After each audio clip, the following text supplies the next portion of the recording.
Hello everyone, myself Gaurav Tripathi, currently first year MBBS student at Mahatma Gandhi Memorial Medical College, Indore. I got 688 marks in NEET UG 2024 exam. In this video, we are going to talk about the importance of test series and how to do detailed analysis on your own after giving test. देखो क्या होता है कि हम हमेशा test देते हैं but हम एनालिसिस उसकी नहीं कर पाते हैं। अब एनालिसिस सही करने का तरीका क्या होता है सही, ये भी मैं डिस्कस करूँगा इस वीडियो पे।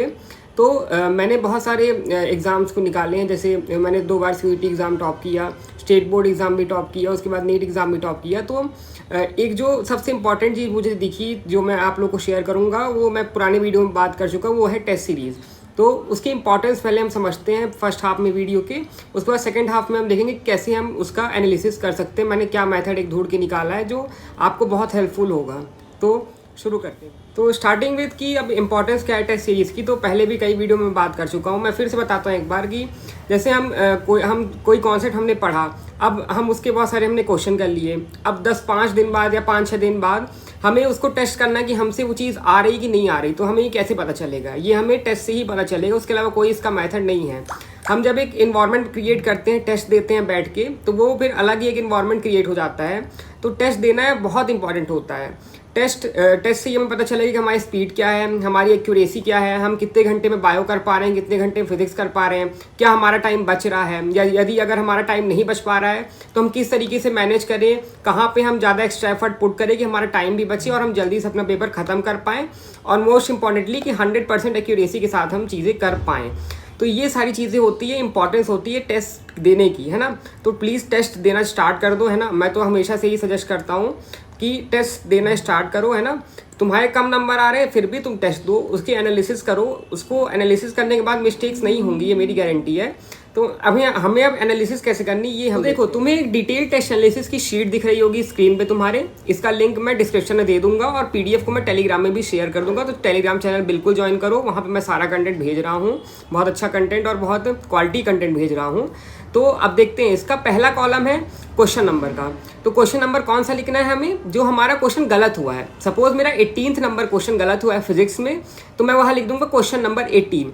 अब किस टाइप की मिस्टेक हुई है, मैंने एक कॉलम बनाया है सिली मिस्टेक ऑब्लिक उसकी silly mistake oblique calculation mistake का। सेकंड कॉलम क्या बनाया मैंने, कॉन्सेप्चुअल मिस्टेक का। तो जो मिस्टेक हुई तुम उस पर टिक करोगे, उसके बाद लास्ट का एक कॉलम देख रहोगे रिवीजन डन।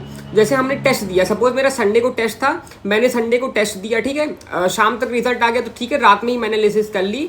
एनालिसिस करने के अगले दिन जो क्वेश्चन मेरा गलत हुआ मैंने नोट डाउन किया है, उसका अगले दिन ही मैं रिवीजन करूंगा। और जब मेरा अच्छे से रिवीजन हो जाएगा, मुझे लगेगा कि कॉन्फिडेंट कि हाँ मेरे को ये टॉपिक आने लगा, मैं रिवीजन डन वाले कॉलम में उस क्वेश्चन को टिक कर दूंगा। उस क्वेश्चन को रिवाइज करना ही करना है, साथ में उसका टॉपिक भी आपको रिवाइज करना है। जैसे सपोज करो मेरा काइनेमेटिक्स में कोई एवरेज वेलोसिटी का क्वेश्चन गलत हो गया है ना, तो आपको पूरा एवरेज वेलोसिटी फिर से एक बार रिवाइज कर लेना है, शॉर्ट में फॉर्मूला उसके सारी बार देख लेने हैं, और उस क्वेश्चन को आप 2-3 बार करके देख लीजिए अपने हिसाब से, जब तक आपसे बनने न लगे।